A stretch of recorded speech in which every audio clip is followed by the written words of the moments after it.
Well, I've lived all over the western New Jersey, northwestern New Jersey. I lived in Frenchtown, and this pipeline is supposed to cross the creek that's right behind the cabin that I used to rent in Frenchtown, and it's a beautiful place. There's no way a pipeline should be going there. This is about profit for a gas company. That's it. At the cost to all of the citizens along the route, there's nothing in it for them. Good evening. My name is Maya Van Rossum. I'm the Delaware River Keeper, and I'm here speaking on behalf of the Delaware River, the Delaware River Keeper Network, and all of the communities who depend upon and care about our beautiful Delaware River and the tributary streams you find within its watershed. Penn East will inflict a significant and enduring level of harm to the ecology, the economies, the history, health, safety, and quality of life of our communities. And yet there is no demonstrable or defensible community need for the Penn East pipeline or the gas that it will pass. And that means that if this region were to invest in clean energy technologies, it would create and sustain a significantly higher number of jobs and benefits than if the pipeline is built. And at the same time, we will be protecting the lives and the jobs that are created and sustained by our healthy ecological systems. Our clean and healthy Delaware River supports over $22 billion of annual economic benefit and hundreds of thousands of good-paying jobs every single year. And that is, of course, in addition to the pure, clean, healthy drinking water it supplies to over 17 million people, the unrivaled recreation, the irreplaceable beauty, education, and quality of life contributions it already makes as a member of our community. Any NEPA analysis, do not interrupt me, sir. Awesome. Any NEPA analysis needs to compare their benefits, the benefits of preserving our river, our watershed, and our communities, to irreparably harming them. Any valid NEPA analysis will determine that any valid NEPA analysis will ensure that no pipeline alternative will be selected. That is the only option we will accept. And we are here to tell you today that we will defend our river, and we will defend our watershed, and we will defend our communities with our voices, with our lawyers, and with our bodies.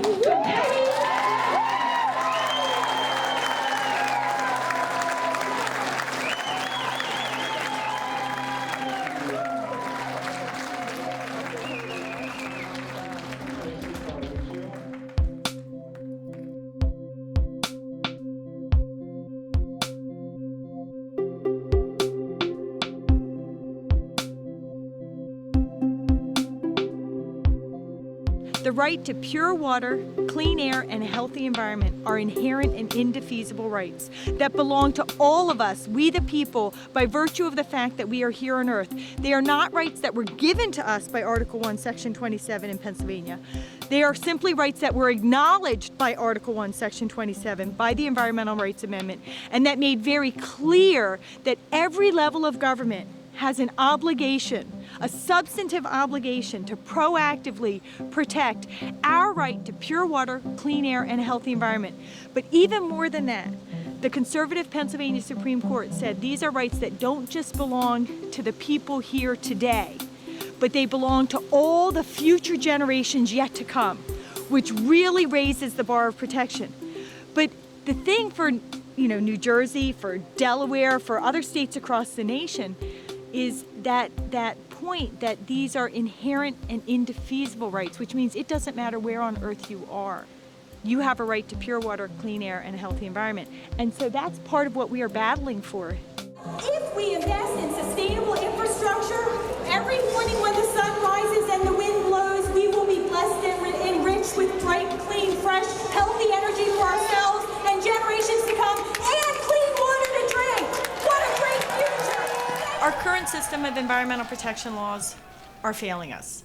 They are focused on managing pollution and managing degradation and managing environmental harm through things like permits.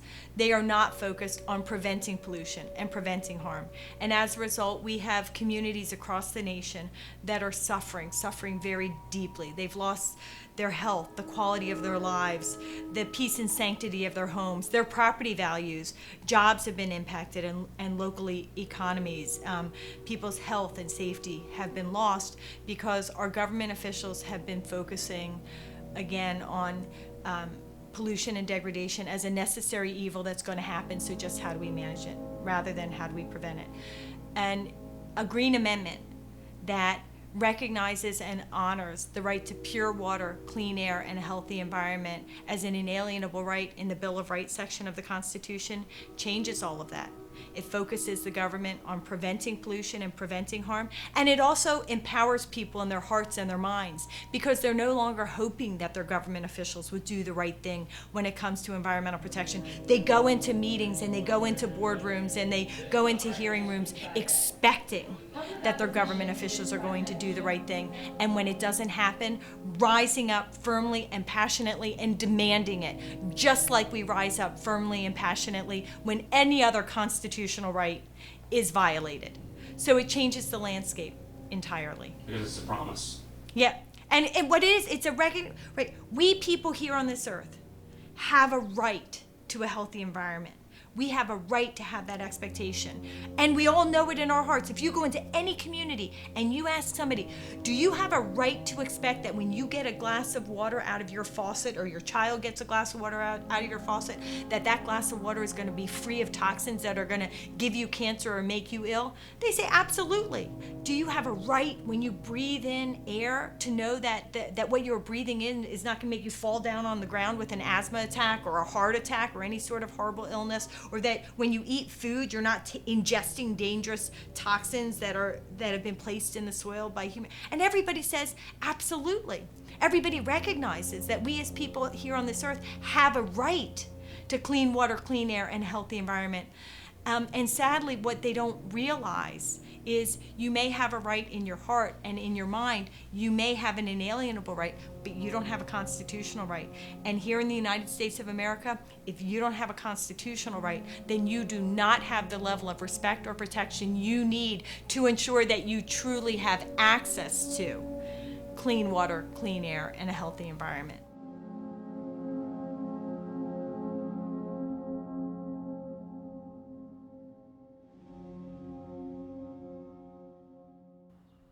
What are your thoughts about the environment? When somebody mentions the environment, what are your thoughts?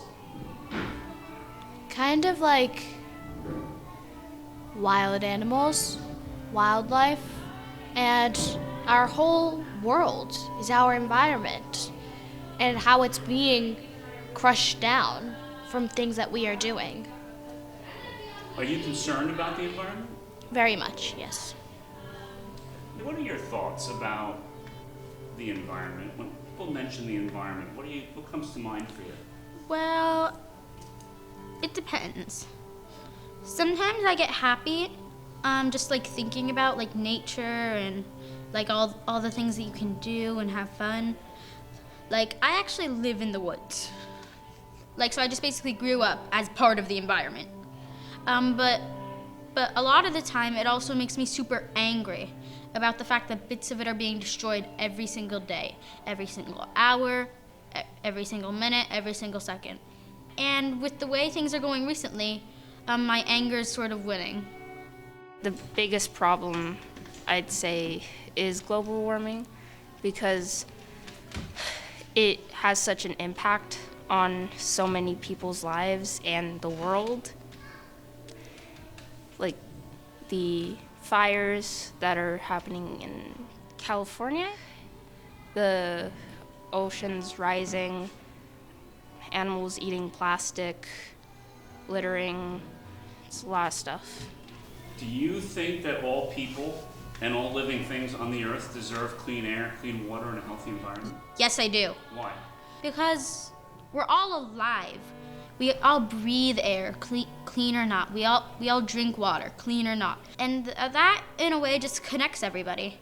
We're all beings. We all live on this planet together. We all share the same environment, whether or not we like it or not. We do.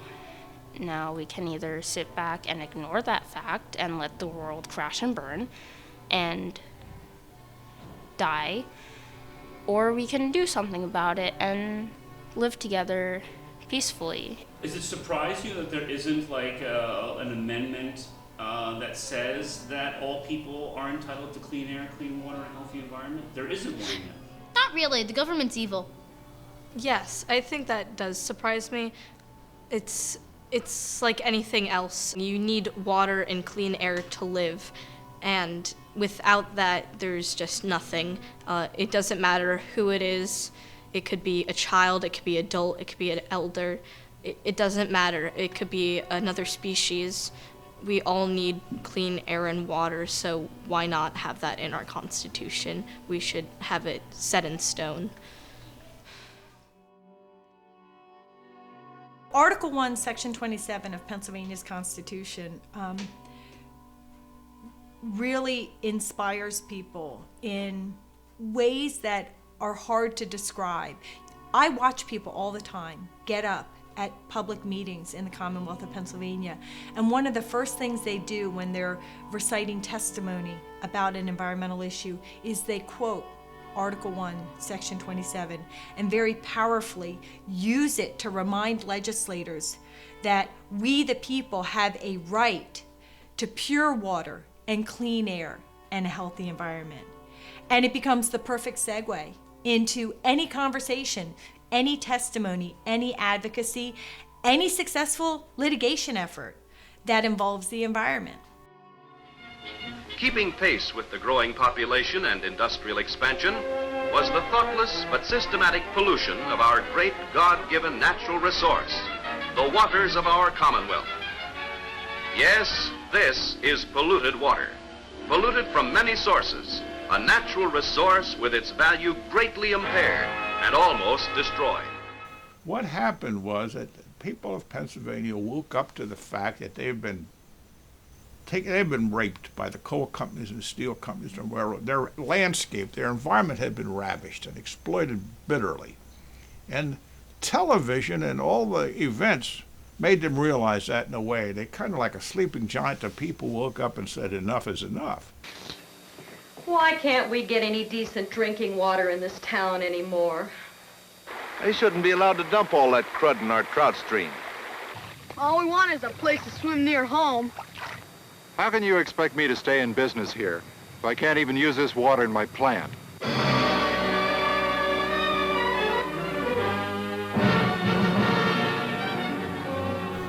You know, you had these comb banks, thousands of miles of comb banks in the Northeast and the Southwest. You have the acid mine drainage streams. People saw that. They were sick and tired of it. It occurred to me we needed to have something stronger than a statute because while statutes were very popular and relatively easy to pass, it could be just as easily unpassed or amended. So I thought we needed something higher than that. And the thing came together on a Saturday afternoon in 1968 when I was reading the New York Times on a Saturday morning with a cup of coffee, and I saw that New York was about to amend its constitutional provision dealing with forests. I said, wait a second. Why doesn't Pennsylvania have a constitutional amendment on the environment? And I spent that winter thinking about it and putting it together. And I came up with the idea that we ought to have, first of all, a Declaration of Rights, as in the Bill of Rights of the U.S. Constitution. We ought to have a public ownership in the natural resources like the Susquehanna River.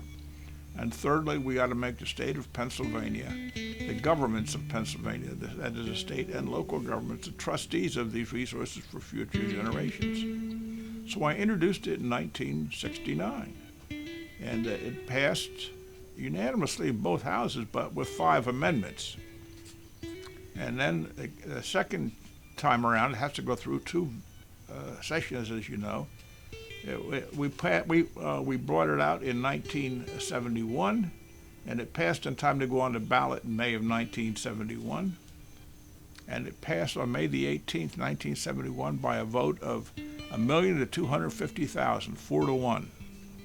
The public was so upset with the way the coal companies and the railroad companies and the steel companies had raped and exploited the state for a century. They were saying this is enough is enough. Having been involved in a number of lawsuits where individual families squared off against very, very large oil and gas corporations, it was never a level playing field. Never. Trying to think of the phrase that the military uses. Unsymmetric warfare. That's what it was. You got the big guns. You got the largest law firms hired by big companies trying to literally obliterate families who just wanted clean air, clean water, and a healthy environment, really. And more often than not, well, you know how that turns out. At the very best, what happened was a secret agreement, right? Sealed. We hear a lot more about those today, where the company would say, okay, just shh, we'll give you something, go away. Which means the problems were never addressed. The problems were just passed on to another family. It's like the Catholic priest who got just assigned to another parish, right? Shh. Okay. You, family, shut up. Next family? That's the analogy I like to use. It's pretty sick, isn't it? But it's true. But what the Green Amendment offers is leveling, because it's now said at the level of the Constitution of the state, you can't mistreat those people the way you have been mistreating them from a legal point of view.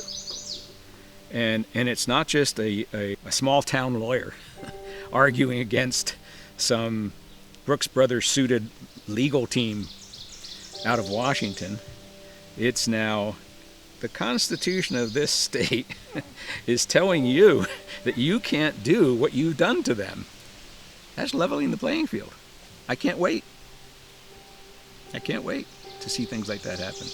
So fast forward 42 years later. So in 2012, the Pennsylvania legislators passed a very devastating piece of legislation that came to be known as Act 13 that was an incredible gift basket to the fracking industry.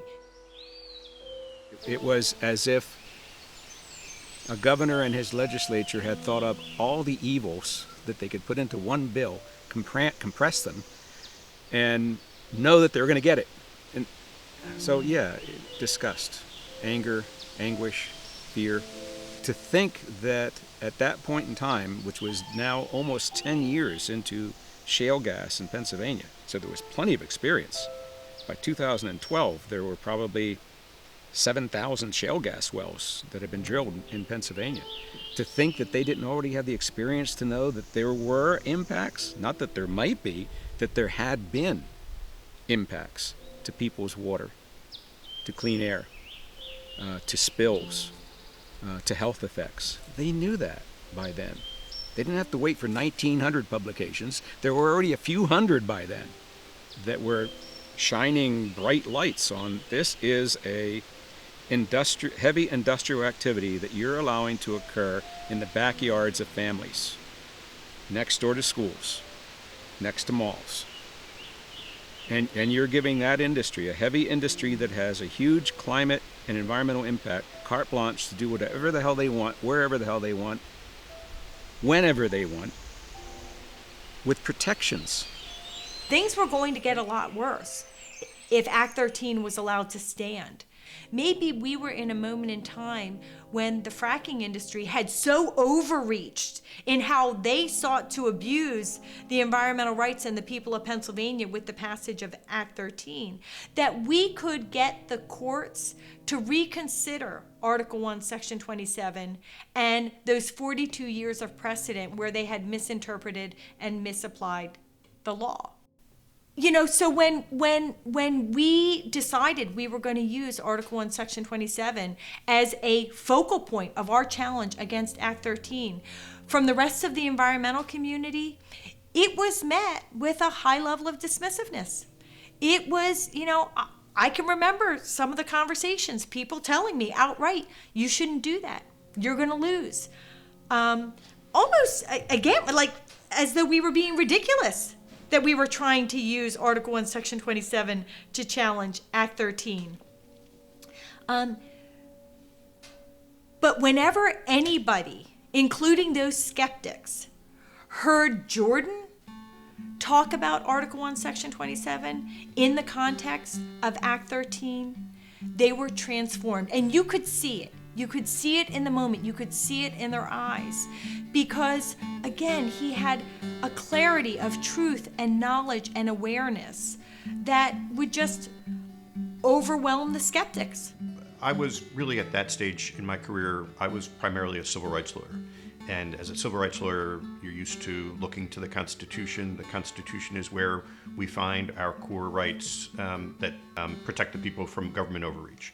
And so we had municipalities that were protecting people by and protecting people's environmental interests by having zoning laws in place. When the legislature tried to take that away and tried to tell every municipality in the state that they had to allow fracking in every zoning district, it was natural to me to look to the Constitution to say, you're taking away local government's ability to protect people.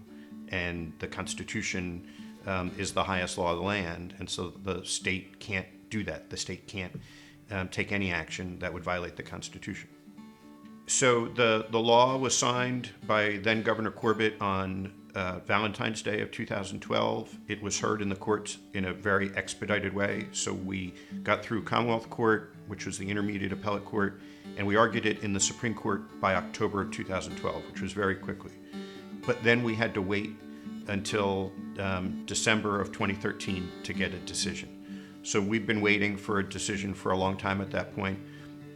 I got a call from the court saying they were ready to issue their decision. We kind of got a heads up before it became public. It was 160 pages written by Justice Castile. And, it's kind of like cramming for a test in college. You got to quick find where the actual answer is. So thumbed through it quick, figured out that we won, just meaning we struck down the law, and then figuring out that they had given life to that the court had given life to the Environmental Rights Amendment for the first time. So it was it was very exciting. When it came up to us, it had been through some pretty extensive dealings with the lower courts, and this group here, the fracking people that came in, they said, "Oh, we're not going to do any of that. We're going to be, everything's going to be, you hardly know we're here," and that would be impossible because we're talking about.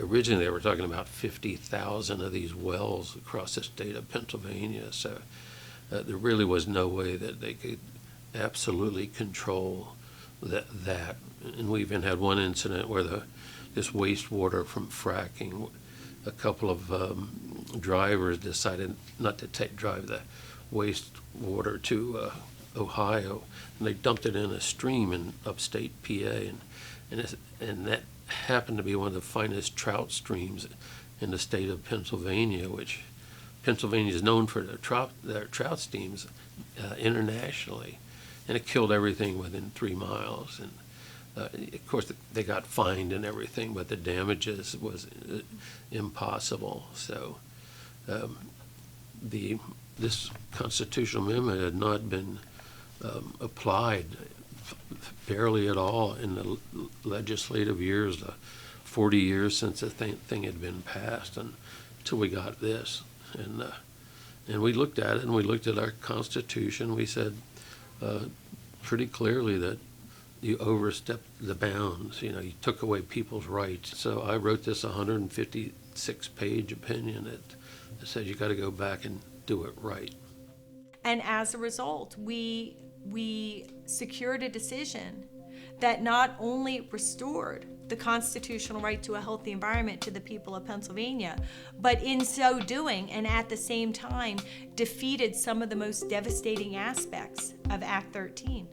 And so while fracking does still continue in the Commonwealth of Pennsylvania, and we are having to do the work of continuing to hold that industry accountable for their insults and assaults on the environment and on communities, we prevented a whole wealth of devastating harms that would have resulted if Act 13 was allowed to stand. But you know, the thing is, I'm pretty quick to get on to the next step. So when you asked me how did I feel in the moment, I think I felt it for a moment. And then it was really like, okay, now what do we do with this? What would you say to that senator to convince them, senator to senator, legislator to legislator, to convince them that how fundamentally important this is for them, their legacy, and future generations? Well, I would refer them to Ann Thompson's report on NBC of a week ago about Lake Hopatcong. She had a story about 5 minutes long on a Sunday morning. She said, if you want to find out about climate change, you don't have to go to the North Pole or Iceland. You just go to Lake Hopatcong in New Jersey and see what climate change has done to the water there, to the new algae blooms, to the fact there's no more ice fishing, that the boating is down. It's hitting New Jersey. It's hitting Lake Hopatcong pretty badly. And she fully documented that. So that's what I would tell them. Now, what are you going to do about that? And this is one thing you can do. You can't stop climate change by yourself, but it's pretty gets things going for New Jersey. That's what I would say. Do you agree that it's important to protect the rights to clean water and clean air, a stable environment in our Constitution, like we recognize and protect our other fundamental rights? Yeah, I think the answer is yes. I think we've got we draw some odd lines in the sand in our society. You know, somebody rightfully, I think, and we should applaud this at some point, determined that K through 12 public education for all kids in America was a right, but not before K or after 12. And we're challenging that in New Jersey. Who determined that health care was a lesser imperative than education, and therefore that is viewed too often as a privilege and not a right. I think you could put the access to clean air and clean water in a similar category. I don't know why we would make that distinction. What is that? Why is that different?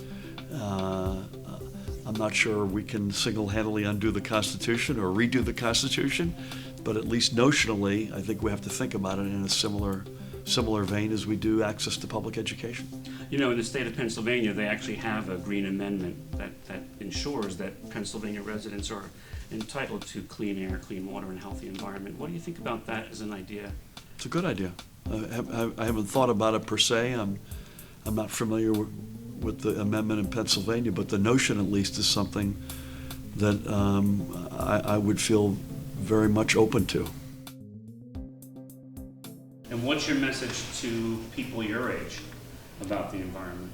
You have a voice. You might be young, but you still have opinion. You could be in elementary school, you still have opinion, middle school, high school, it doesn't matter. You can always do stuff. Maybe not run a whole movement, but you can do little things in your town and don't ever think that you can't do anything. Even if you're like a teenager or younger, you can still make a difference. You just need to try. You have a voice, you can talk about it, and you should share it. You should use it. You can be loud if you want to. Well, I think they represent the younger generations, and they're arguing quite persuasively that this is a matter for future generations, and we, as a senior citizens, and I can say that better than you two can, as senior citizens, we've got to look to our kids and our grandkids. And they're making a very valid point. We older people should pay attention to it and get moving with it. When we passed the environmental amendment in 1971, the coal companies and the railroad companies and the steel companies had pretty well done their damage. And the legislature was reacting to what happened in the past. But with climate change, we can't wait for it to be complete. We got to stop it in mid-flight, so to speak. So we can't wait till this is over. There's a real imperative to act now. Now, an environmental amendment isn't going to do it by itself, but if it becomes part of a constitution, everybody taking public office under that constitution has to swear to uphold it. And that means whether it's in Canada or California or Pennsylvania, if you're sworn into office, you've got to swear to uphold the Constitution. This will be part of it. That'll give people another reason, adequate reason to go after their legislators and state and public officials to carry out this and stop climate change and save the planet. The Green Amendment is not only right and just, it's timely. It came in Pennsylvania some time ago, but it's hopefully going to be coming to other states soon. And when I say timely, because it is consistent with and cohesive to the ongoing problems we're having with an energy transition and climate change. You can't talk about those essential elements of the Green Amendment: clean air, clean water, healthy environment, stable climate. You're talking about climate change, and therefore you're talking about energy and the energy transition. So it's absolutely timely that this should be happening right now. You know, the beauty of a Green Amendment is that when people hear about the concept, they are very quickly like, oh my gosh, absolutely. And when I go to other states, they're very quickly like, how do we make this happen here? What do we have to do next? It really is inspiring people to want to get this highest level of constitutional protection and recognition for their environmental rights. And so we have Green Amendment efforts advancing across the nation, with each effort at a different stage. But every state that is hearing about, learning about the Green Amendment is inspired by the power and importance of this approach. We are the densest state in America. So the question I always ask myself when I say that is, would I care about it if we weren't? And the answer is yes. But it is literally existential for New Jersey. So it's right at the core of, in many respects, why people choose to live here, whether that means they stay here to bring their families up or they come here from other places. So I don't view it as optional. I think in an otherwise static environment, I would also be pro-environment in supporting the whole range of things that we're pursuing. But there's an intensity, I think, in our agenda because of that density, because of the fact we've got legacy issues on top of that. Enormous amount of commuting that goes with that density. Mm-hmm. Our location, which I wouldn't change for anything, but comes with it a lot of environmental challenges. The people of New Jersey value the environments that they have. The people of New Jersey also recognize that their environment in many places, in many ways, has been seriously degraded and taken from the people of New Jersey, that their healthy rivers, that their forests, that their healthy plant and animal populations have been decimated in ways that it is actually taking these things from the people of New Jersey, right? The natural resources belong to the people of New Jersey, and the people of New Jersey are losing them to pollution and degradation because of the ways the laws are written and implemented in the state. And then again, we also have legislators and regulators and the people of New Jersey view themselves as environmental protection leaders and have strived over many years to truly be on the cutting edge of a number of critically important environmental protection laws and actions and activities and decisions. And so when you roll all of that together, New Jersey is absolutely an important place to come to try to spark and advance the modern day Green Amendment movement. Because the people of New Jersey and the legislators of New Jersey have every reason to want, to need, and to have a New Jersey Green Amendment.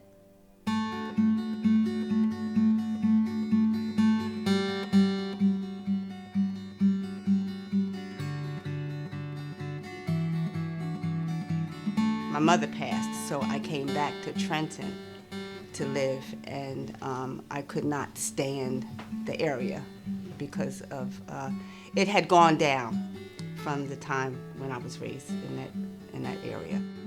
We have a lot of beauty in this community, in the community of Trenton, but it's overshadowed by a lot of the blight and a lot of the dumping. And if we didn't have the blight, we probably wouldn't have the dumping. Environment has always taken a back seat when it comes to local funding issues. So we want to clean up the city, we want to take care of our parks, and we want to clean our waterways and make sure that it's a real fun, livable city for the next 100 years.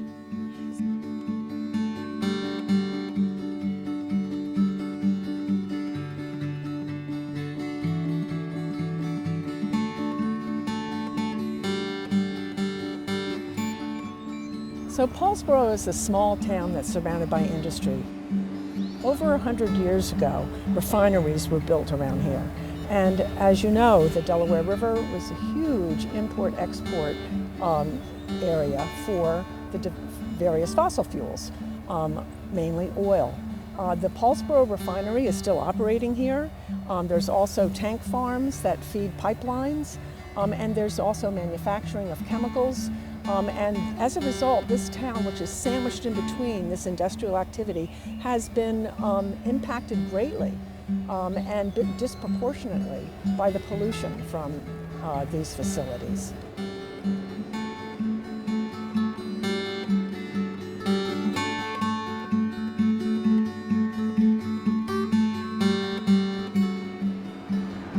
If you don't have knowledge, you're subject to be exploited, dominated, and this is what happens. This is what happens in the inner cities in the state of New Jersey.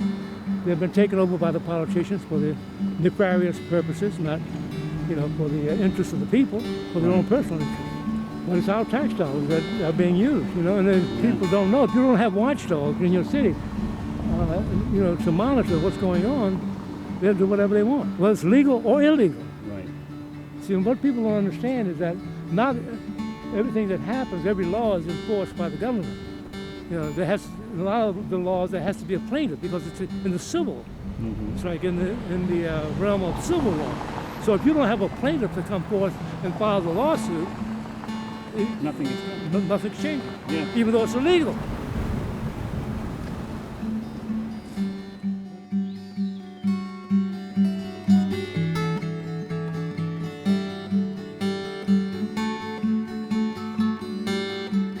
So local advocates were concerned about the possibility of the development of a jet port, similar to JFK.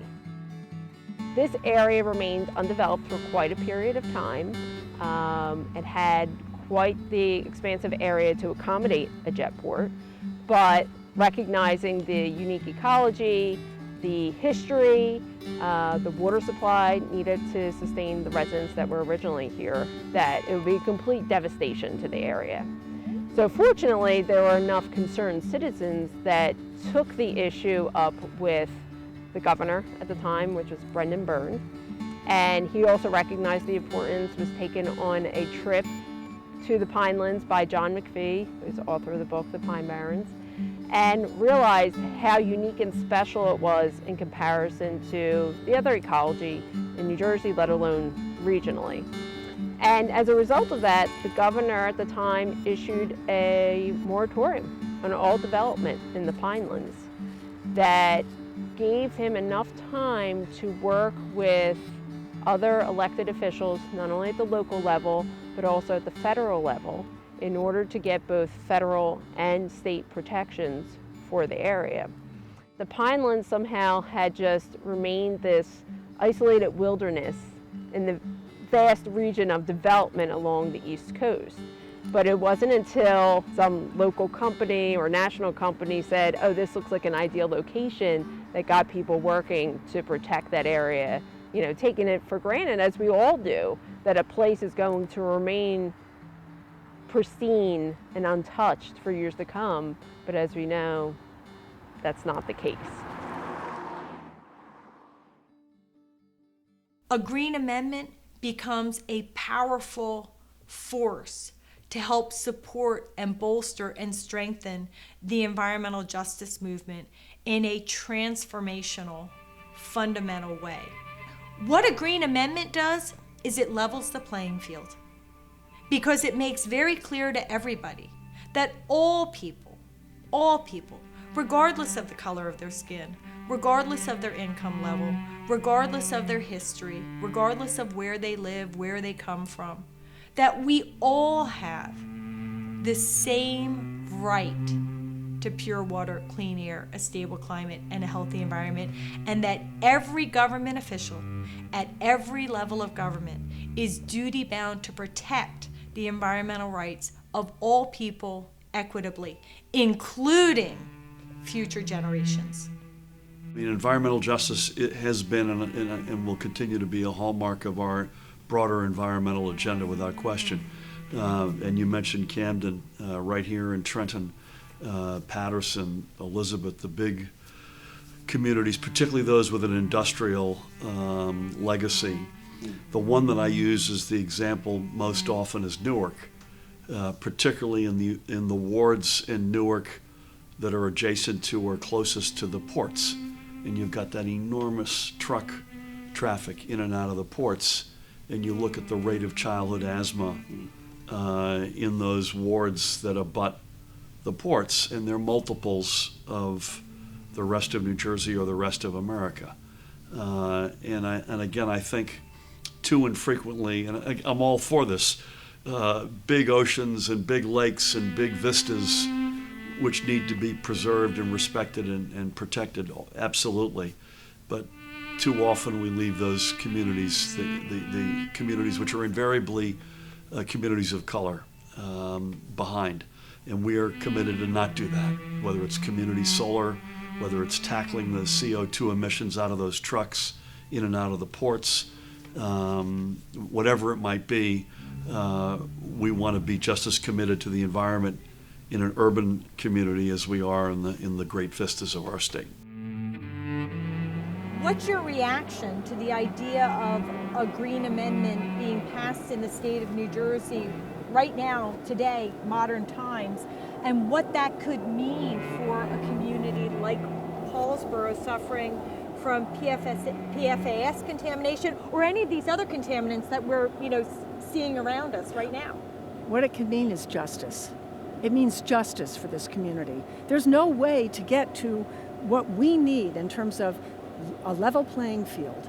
Justice for all people, no matter where they live, what their income is, no matter what their background is. We need justice for everybody in every community, and we're not going to get there unless it's recognized by the state through the Green Amendment. Why don't we have it now? Yeah, we need it now. We needed it yesterday. Yeah, it's something that we need. Yeah, absolutely, without question. It's the ultimate protection. That's the ultimate. You can have municipal regulations, you can have state regulations, but the ultimate is embedded in the Constitution of the state or the federal Constitution. That guarantees everyone the same protections, the same rights. Clean water, clean air, land, uncontaminated land, all of those things should be guaranteed in the Constitution. Absolutely. Well, I think something like a constitutional amendment would be important, and that would bring environmental thinking to the forefront. But I believe that you also have to walk the walk and go into the schools and also have a lot of programming for the next generation to appreciate the parks that we have, the waterfront that we have. I think that there has to be a whole cultural shift that environment is a priority and that it's a fact of life, clean environment. We want to let people know that it's not okay to live like that. You know, it's not okay, and you don't have to, and you shouldn't, and don't. You know, so we have to fight these things. We have to fight these things, but we have to teach our community, we have to teach everybody in our community as well that we can't live like this. We can't live like this. It's not acceptable. Absolutely. A green amendment could have prevented the release of these toxic chemicals to the environment, which then made their way into drinking water and into people's bodies. The kids in Trenton, they deserve a healthy environment, both clean water and clean air and clean land. It's necessary for Trenton's future. Not only do we want to attract more visitors, but we want to continue people coming into the city and leading productive lives. So I think that some people would say all the laws we have are good enough. But guess what? If we had administrations that implemented and followed to the letter every single environmental protection we have, okay, maybe we wouldn't need some other protections, but we don't. And we're on this constant threat of administrations changing and interpreting environmental rules all the time, that the Constitution is our baseline, it's our foundation for the rights of citizens all throughout this country. And in my mind, it's something that no matter who you talk to, recognize the Constitution as the end-all be-all for them. And to add a green amendment to that, I think just now protects everyone, not only for their right to property and their right to free speech, but why not have the right to clean air and clean water? You know, we need those a lot more than we need our free speech, to be honest with you. But at the end of the day, you know, people don't understand that connection, and having that would just be, in my mind, what we've needed for a long time.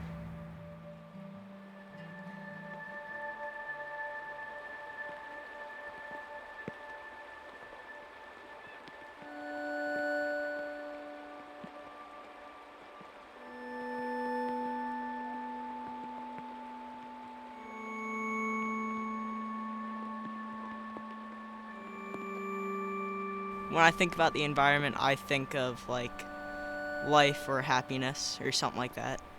You like being outside? Yeah, I love being outside, especially in the winter.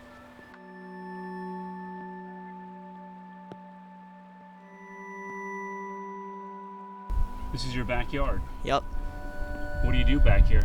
I don't know, I play with my dog a lot, run around with my dog. Sometimes I'll bring the neighbors over and we'll have like a catch or something like that.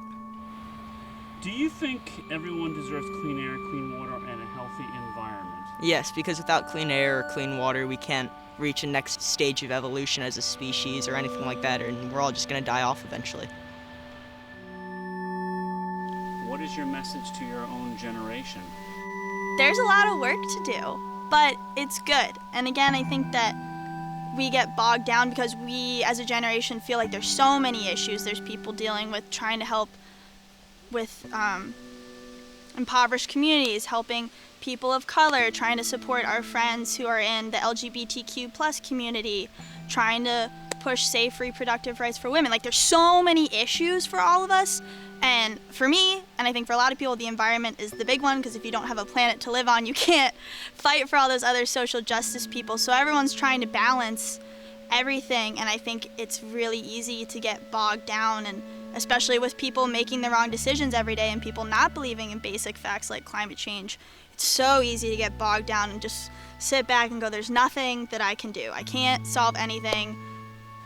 But even little things, throwing away or recycling that plastic bottle, choosing the reusable bag, and I think it's just remembering that we do have a voice and we do have power as young people, no matter how much other people try to tell us we don't, and that we spend all our time on the internet. We're actually a very educated and powerful group, and I just would hope that people don't get bogged down by all the negative and just always think that at the end of the day there's something good that you can do, small or big, and that all adds up to the big change, and I have no doubt that my generation will be the one to fix everything. So I just don't want people to be negative. I think it's better to always have hope.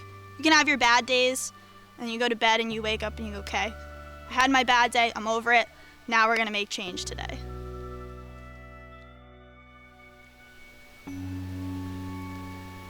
I would hope that policymakers and regulators would think not just as politicians and lawmakers and enforcers, but as parents and grandparents. If you truly do value science, and if you truly do believe what science is saying about the impacts, the negative impacts on the environment and the profoundly negative impacts on climate change, then if you do not act to mitigate those, you are acting against the welfare and the health of your children and grandchildren, not somebody else's, your own. I'm going to be teaching a course at Cornell this fall, and what I intend to do on the first day of that class, which goes to the heart of this issue of young people and climate change and environmental degradation, I'm going to start the class by showing them a quote that I found online from an anonymous student someplace else, and the quote goes something like this: we students, we are the first generation who will suffer the consequences of climate change, but we're also the last generation who won't be able to do anything. I'm sorry. I'm going to have to do that again. It's all right. That's the level of importance of the message. So I think we all get it. But yeah, take a moment. I think I told you this, but almost every time when I went out to give talks,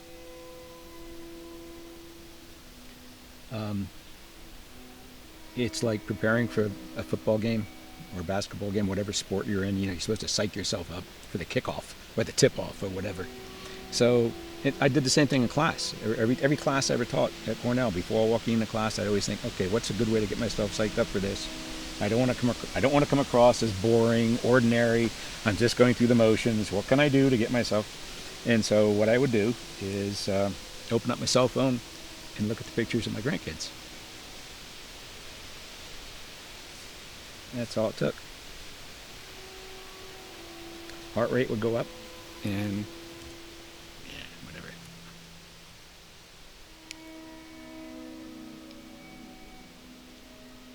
So what I intend to show my students this fall in the first class is a quote that I found online, anonymous. I don't know who first said it, and it goes like this: we are the first generation who will experience climate change, but we're also the last generation who will be able to do something about it. I want that quote to be inspiring while at the same time pretty heavy. I want students to think about that and react to it. And I suspect that it will scare some of them.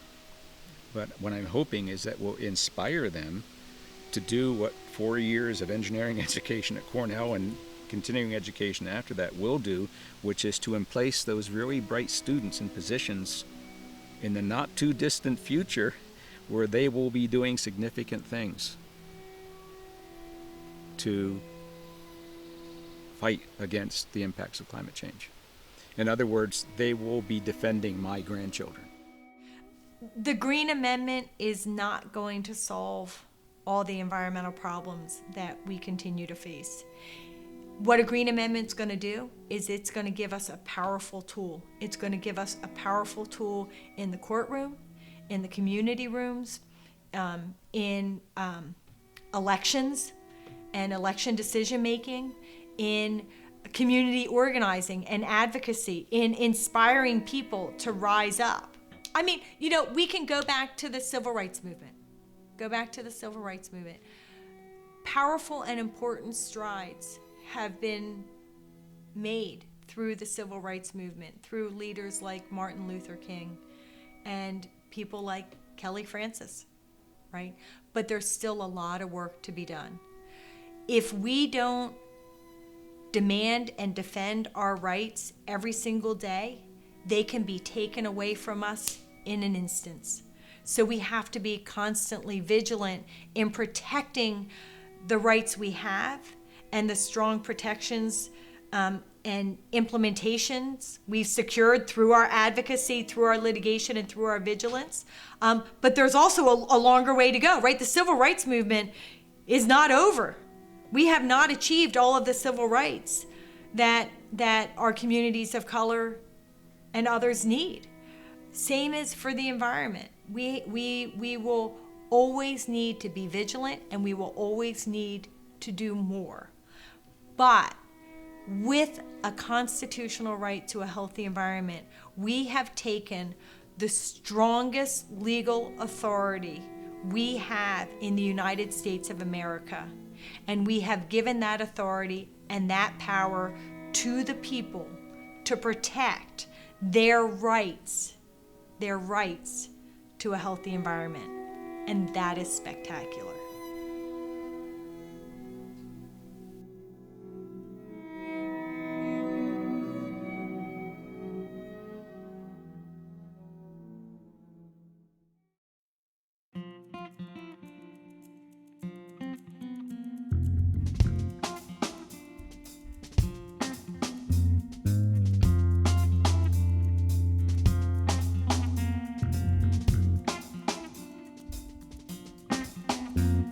We are exactly what you see, bruised and scraped up knees. Still we find our way. Some come as quickly as they go. Some choose their own roads. Still they find their way. And God